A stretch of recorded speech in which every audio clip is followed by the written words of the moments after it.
My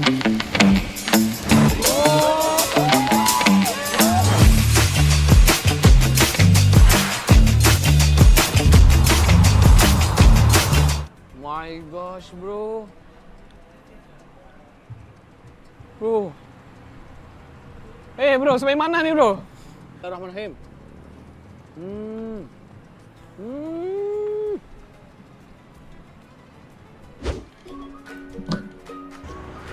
Nah, sekiranya kalian berminat untuk melihat lebih banyak vlog tentang makanan, kerja seharian, dan pelbagai lagi vlog menarik, kalian bisa pergi ke The Pacik Vlog yang ada di link di bawah ini, atau search saja The Pacik Vlog dan kalian bisa lihat pelbagai makanan, food, ataupun apa saja yang kita review di dalam sini, termasuklah yang bakal kita upload di IG kita dan juga di TikTok. Jangan lupa untuk follow The Pacik Vlog, guys. Sekarang berbagai konten yang menarik disajikan di sini. Come on.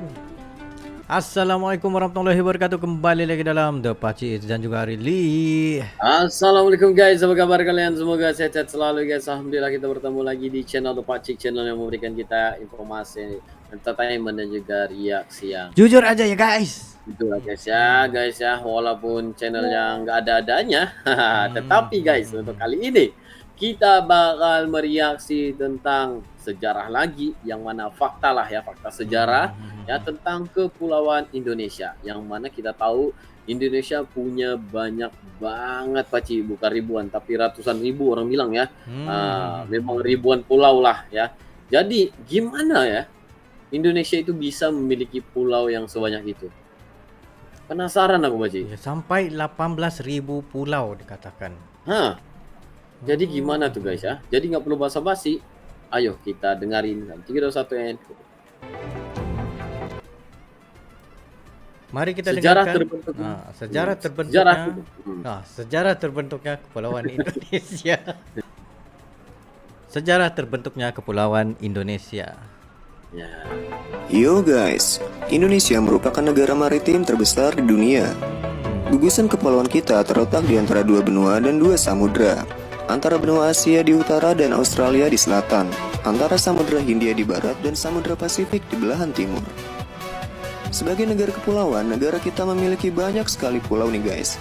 Menurut Badan Pusat Statistik atau BPS, pada tahun 2018, Indonesia memiliki 16.056 pulau. Oh, 16.000. Banyak sekali kan guys? Nah, kalian pernah bertanya-tanya nggak sih bagaimana kepulauan kita ini bisa terbentuk? Sejarah kepulauan Indonesia terbentuk melalui proses yang panjang guys. Pembentukan kepulauan Indonesia dapat dijelaskan dari salah satu proses geologis yang terjadi pada saat proses pembentukan alam, yaitu melalui proses endogen dan eksogen. Tenaga endogen adalah proses pembentukan alam yang bersumber dari aktivitas dinamik di dalam bumi. Aktivitas ini dapat menyebabkan adanya deformasi kerak bumi yang mengakibatkan adanya perubahan deformasi di daratan. Nah, gerak endogen ini dapat diketahui dari adanya suatu letusan gunung berapi dan gempa bumi ya. Nah, kalau tenaga eksogen yaitu proses pembentukan alam yang sumbernya dari luar permukaan bumi guys. Tenaga eksogen ini meliputi iklim, hujan, angin, dan perubahan temperatur batuan yang mengalami pelapukan atau mengalami proses geomorfologi. Pada masa Paleozoikum, keadaan geografis kepulauan Indonesia belum terbentuk seperti sekarang ini. Pada masa itu, wilayah kita masih merupakan bagian dari samudra yang sangat luas guys, meliputi hampir seluruh dunia. Ya, karena dahulu hanya ada satu super benua saja. Pada fase berikutnya, yaitu pada masa akhir masa Mesozoikum atau sekitar 65 juta tahun yang lalu, kegiatan tektonis menjadi sangat aktif menggerakkan lempeng-lempeng Indo-Australia, Eurasia, dan Pasifik. Inilah yang membentuk kepulauan kita guys. Sebagian wilayah kepulauan Indonesia merupakan titik temu di antara tiga lempeng, yaitu lempeng Indo-Australia di selatan, lempeng Eurasia di utara, dan lempeng Pasifik di timur. Oke itu. Setiap tahunnya, lempeng-lempeng tersebut bergerak dengan kecepatan 7 hingga 9 cm. Kalau dihitung dari 65 juta tahun yang lalu, berarti daratan-daratan tersebut sudah bergerak sekitar 4.000 hingga 6.000 km guys. Nah, pergerakan lempeng-lempeng inilah yang memberikan pengaruh besar terhadap terbentuknya kepulauan Indonesia hingga sekarang. Benua Eurasia mulai menjadi pulau-pulau yang terpisah satu dengan yang lainnya. Sebagian diantaranya bergerak ke selatan membentuk pulau-pulau Sumatera, Jawa, Kalimantan, Sulawesi, serta pulau-pulau di Nusa Tenggara Barat dan Kepulauan Banda. Sama halnya dengan yang terjadi pada benua Australia nih. Sebagian pecahan benua Australia bergerak ke utara membentuk pulau-pulau Timor, Pulau Nusa Tenggara Timur, dan sebagian Maluku Tenggara. By the way, kalian pernah nonton film animasi Ice Age? Pernah. Nah, pada animasi Ice Age Favorite. berlangsung pada zaman glasial atau pada masa Pleistocene, guys. Pada masa itu berlangsung sekitar 3 juta sampai 10.000 tahun yang lalu. Pada masa Pleistocene, bagian barat Indonesia pernah menyatu dengan benua Asia yang kini disebut dengan paparan Sunda. Bagian timur Indonesia pernah menyatu dengan benua Australia yang kini disebut dengan paparan Sahul. Makanya gak usah heran ya guys, kalau hewan-hewan yang kita jumpai di daratan Asia juga ada di bagian barat Indonesia. Dan hewan-hewan di Australia dapat kita jumpai juga di wilayah timur Indonesia. Pada akhir zaman es, kepulauan kita sudah mulai terbentuk hampir sama seperti sekarang guys. Karena saat zaman es, wilayah barat Indonesia seperti Sumatera, Kalimantan, dan Jawa menyatu dengan benua Asia. Dan ketika zaman es mulai berakhir, sebagian besar daratan Sumatera, Kalimantan, dan Jawa tenggelam menjadi laut dangkal akibat terjadinya proses kenaikan permukaan laut karena mencairnya es. Sulawesi pada masa itu sudah mulai terbentuk, sementara Papua sudah mulai bergeser ke utara. Bagian paparan Sahul di sebelah timur, paparan Sunda di sebelah barat tersebut kemudian dipisahkan oleh garis Wallace yang merupakan pembatas sebaran fauna yang membentang dari Selat Lombok hingga Selat Makassar ke arah utara. Garis Wallace diambil dari nama Alfred Russel Wallace, seorang ilmuwan yang meneliti tentang persebaran fauna di Indonesia. Sebaran fauna tersebut juga menjadi salah satu bukti bahwasannya daratan negeri kita dulu pernah menjadi bagian dari benua Asia dan Australia. Oke guys, mungkin itu saja yang bisa kita bahas dalam episode kali ini. Silahkan like dan komentar yang membangun ya. Biar Maksudnya, kami semangat Baci? bikin konten untuk kalian. Begitu. Maksudnya sekarang ini kepulauan ini terjadi karena daratan tinggi ya sebelum ini, dan itu pada zaman es itu semua daratan itu gabung lah ya. Jadi paparan Sunda. Jadi dalam masa yang sama ketika es itu mencair, ia menjadi samudra yang sangat luas juga. Nah, jadi terbentuklah kepulauan-kepulauan ini ya, yang mana memisahkan antara hujung dan hujungnya juga, tapi akhirnya dia tetap menimbulkan satu kepulauan yang dipanggil sebagai Kepulauan Indonesia itu sendiri. Yes, macam di sini termasuk juga haiwan-haiwan yang berada di tempat lain juga bila menjadi satu daratan bisa pergi ke utara, selatan, timur, dan barat. Dia berhijrah lah gitu ya. Betul. Mari kita lanjutkan lagi. Tahukah kalian bahwa di Indonesia ada satu daerah yang tidak pernah dijajah oleh Belanda? Sejarah mencatat bahwa Pulau Buton adalah daerah yang Pulau tidak pernah Buton. dijajah Pulau oleh Belanda. Buton. Pulau Buton terletak di Sulawesi Tenggara dan memiliki luas daerah sekitar 4.727 km persegi. Pulau Buton adalah salah satu wilayah yang strategis dan kerajaan Buton dikenal cukup kuat pada zaman itu. Alasan Buton tidak pernah dijajah oleh Belanda karena wilayahnya dikelilingi benteng untuk memantau kapal yang sangat luas. Saking luasnya benteng tersebut, Buton dinobatkan sebagai benteng terluas di dunia. Wilayah Buton juga dikenal cukup strategis karena wilayah ini digunakan untuk warga asing singgah mencari rempah-rempah ke Maluku. Maka dari itu Belanda tak mau mencari masalah. Belanda memilih menjalin hubungan baik dengan kerajaan Buton agar tidak kesulitan mendapatkan rempah-rempah. Selain itu mereka juga memantau pergerakan bajak laut dan angkat senjata untuk mengusirnya. Tahukah kalian bahwa di Indonesia ada ini satu tentang daerah Pulau yang Buton tidak ya. pernah Iya, betul.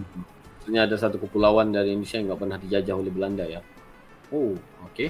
Untuk Lanjut. mengambil rempah ratus di sana. Jutaan tahun yang lalu, Pulau Sulawesi terbentuk akibat pergerakan lempeng Oh, ini tektonik. Pulau Sulawesi lempeng Indonesia. tektonik. Lempeng Australia bergerak ke utara dan bertabrakan dengan lempeng Eurasia. Tabrakan ini menyebabkan daratan naik ke permukaan laut. Awalnya, Sulawesi terdiri dari beberapa pulau kecil yang terpisah. Oh, Namun, melalui waktu, aktivitas vulkanik dan sedimentasi menyatukan pulau-pulau ini dia jadi menjadi rapat satu gitu. daratan besar. Yang besar. Sekitar 2 juta tahun yang lalu, Pulau Sulawesi mulai dihuni oleh berbagai spesies hewan purba. Fosil seperti babi rusa dan anoa ditemukan, Wih, menunjukkan keunikan fauna di pulau ini. Manusia pertama tiba di Sulawesi sekitar 40.000 tahun yang lalu. Wih. Mereka meninggalkan Lama jejak banget. berupa lukisan gua Oh iya Leang-leang ini antara yang terlama ya. yang menjadi salah satu seni tertua di dunia. Pulau Sulawesi terus berkembang dengan keanekaragaman Kan ada hayati kita yang ada kaya reaksi dan ya, Bos, budaya ya? yang beragam. betul. Jutaan tahun yang lalu, Pulau Sulawesi terbentuk akibat pergerakan lempeng udah nih, tektonik. Lempeng kalau- Australia bergerak ke utara. Oh gitu ya. Iya, itu antara gimana pulau-pulau di Indonesia itu terjadi lah guys ya. Tapi yang paling unik ini adalah yang paling terakhir tadi Baci ya. Karena memang udah ditemukan secara Maksudnya piktografnya realitas tuh sudah. dijumpa lah. Secara iya tulisan di itu. sebuah gua. Dan untuk memasuki gua tersebut harus mendaki dan hiking juga Baci. Enggak gampang juga untuk masuk ke dalam. Dan juga di dalam itu punya lukisan yang sangat dan menjadi ya salah satu situs dan juga rekor ya dunia karena itu adalah seni yang tertua yang pernah ditemukan di dunia ini. Itu dari Indonesia guys. Itu luar biasa. Salah ya. satunya. Salah Mari satunya kita lihat tertua. lagi bagaimana 17.500 pulau ini terbentuk di Indonesia. Dengar, Ayo. Indonesia punya lebih dari 17.000 pulau. 17.000 pulau. Sebagian besar masih tersembunyi dan belum Oh. terpetakan. Indonesia Masih adalah tersembunyi. negara kepulauan terbesar di dunia dengan sekitar 17.504 pulau. Menurut data Badan Pusat Statistik. Tunggu. Sebelum lanjut, ayo support channel ini dengan cara like, follow, dan Yes, subscribe. mantap. Terima kasih. Tapi, tahukah kamu bahwa banyak dari pulau-pulau itu masih misterius dan belum dipetakan secara detail? Teknologi modern seperti satelit dan drone sedang digunakan untuk mengeksplorasi setiap sudutnya. Namun proses pemetaan masih jauh dari selesai. Di balik ribuan pulau ini tersimpan keajaiban alam, spesies unik, dan bahkan rahasia sejarah yang belum terungkap. Betul. Apa yang kamu pikirkan?